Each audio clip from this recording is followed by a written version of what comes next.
101 people he will kill. People said, don't go this way. This is an animal. Then Gautama said, if I don't go, who will go? He said, rubbish, you are definitely an insane man. Then Gautama said, you must go into the town from which you have killed 100 people.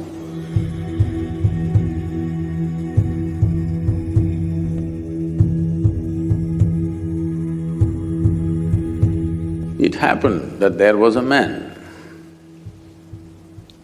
his original name we forget.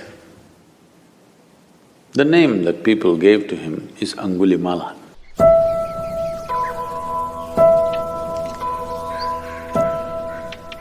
Something happened to him. He felt the society has been unfair to him, became an angry man.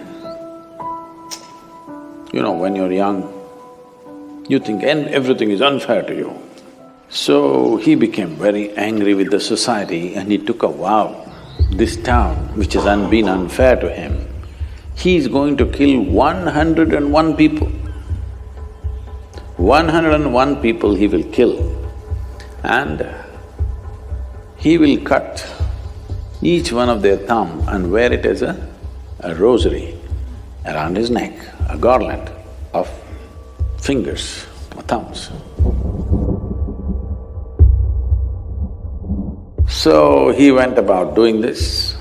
People were terrified to go this way.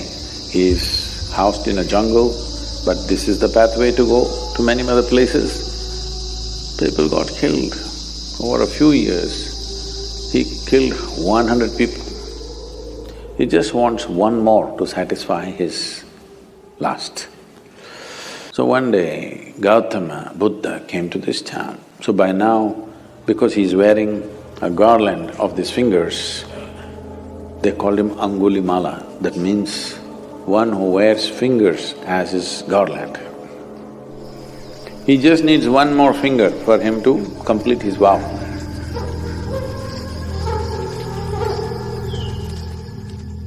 Gautama came and he was to go that way.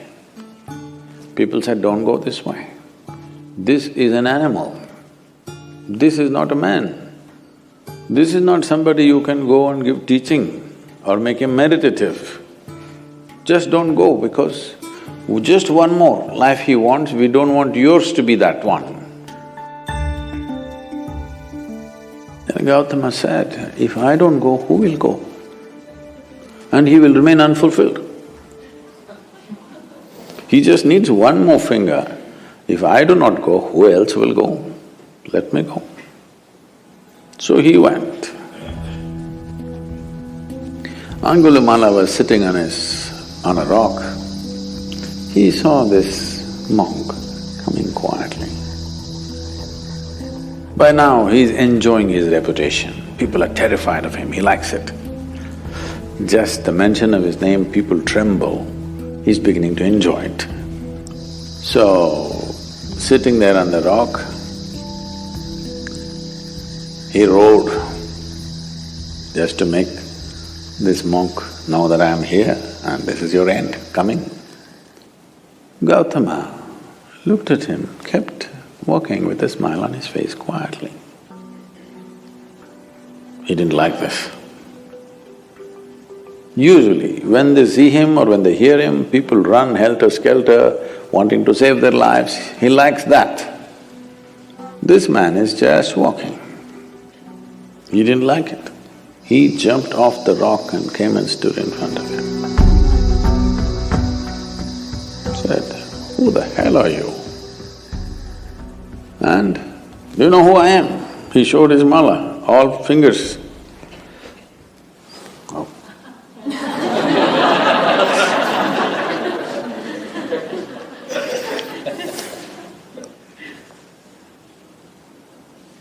And, you know about me? Gautama said, well, I've heard a lot about you. What about it? And he kept walking. Where do you think you're going? You still going when I'm talking to you? Gautama said, I stopped going long time ago. My going stopped long time ago. I have arrived. You're the one who trying to go somewhere. Then Angulimala laughed, he said, rubbish, you are definitely an insane man. I am standing still, you say I'm going. You're walking and you say you're not going. What's wrong with you? He said, no, I have arrived long time ago, I'm not going anywhere. You're the one who's trying to go somewhere. But you don't know how to go there. You want my finger? Or you want my neck? Hang my head as a pendant, You got fingers, you can hang my head. Now it'll be a good pendant for the necklace. Because I'm done, I've arrived. It doesn't matter whether I'm physically here or not. You can do what you want. See, the pleasure of this killing is only when you're terrified and you don't want to die. When someone wants to die and they don't care, what's the use of killing this guy? And it looks like even if you kill this guy, your lust for 101 lives will not be fulfilled because this guy doesn't give you the pleasure. Then he said, wait, you tell me, what is this about? You're moving and you're saying you have arrived and you're not moving. I am not moving and you say I'm moving. You're looking for fulfillment in your own way, 101. I'm fulfilled, that's a big difference. And you can take my life. If you think you're going to be fulfilled, do it. Because this is my work, to fulfill people. If it's going to happen so easy that without a teaching, just by slashing my throat, you're going to be fulfilled, just do it, what's the problem? Now Angulimala became his star disciple.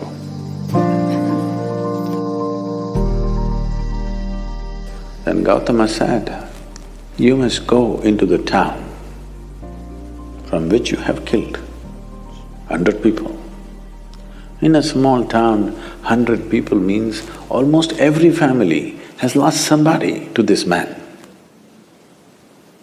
So he made him into a monk. Gautama's monks were called bhikkhus. Bhikkhus means beggars, literally. So he gave him an yellow cloth and a begging bowl. He said, go look for some food in the town. So Angulimala came into the town as a monk. People saw this and they were terrified, they don't know why he has come. They all went and stood on their terraces because they are afraid what he will do. Then when they saw he's become tamed, he's not the same fierce man, then they started throwing stones at him because each family has lost somebody to him. So he continued, stones hit him, he was bleeding all over. Then when it became… stone throwing became little in excess. And Gautama came in, asked the people to stop and said, this is not the same man. This man is an extension of me. You're throwing stones at me. So stop. There's no point killing this man because this man in a very hard way has come to realization. You can't waste this man now by killing him. And Angulimala became, as I said, a star disciple, went all over the country spreading Buddha's way of teaching, living and knowing. So it doesn't matter what kind of fulfillment you're looking for. You think it will happen with education, or at least you thought. The moment you got educated, you felt like a fool. If I don't have a job, what is the use of this education? You got a job, you felt great. Then after some time you felt like a fool. What do I do with this money if I don't find that my dream man or dream woman? That happened. After some time you felt like a fool. This goes on. The desire is simply to expand, that's your desire. If you choose physical, material ways to expand, you can go that far, or that far, or that far. But still there will be desire, yes? If I make you the king of this planet, you will look at the other planets. If I give you the solar system, you will look at the galaxy. If I give you one galaxy, you will look at the other galaxies. Now, what you're looking for is not this or that, you're looking for expansion. If you look at it consciously, you will become yoga. Yoga does not mean twisting and turning. You will come to union with the rest of the creation. If you do it unconsciously, it becomes compulsive desire, that's all.